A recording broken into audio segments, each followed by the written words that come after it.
Hello everybody, today in this video I'll show you how to find the password of your Instagram account while you are still logged in. So let's jump right into it.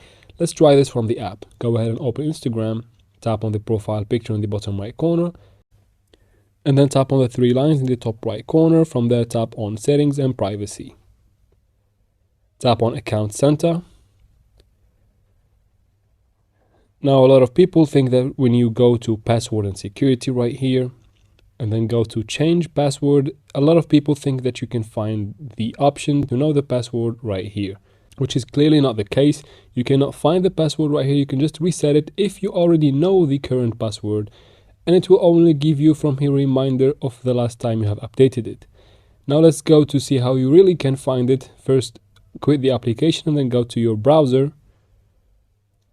Go to instagram.com, the official website of Instagram. And then from here, if you see this screen, tap on switch account or just log in normally. Now tap here, and because your password is probably saved to your device, tap here, wait a minute, and then tap on show, and your password will be revealed to you just like that. And that's how we do it, guys. I hope this video was helpful. If it was, please like and comment down below. Don't forget to subscribe for future videos like this one, and thank you very much for watching.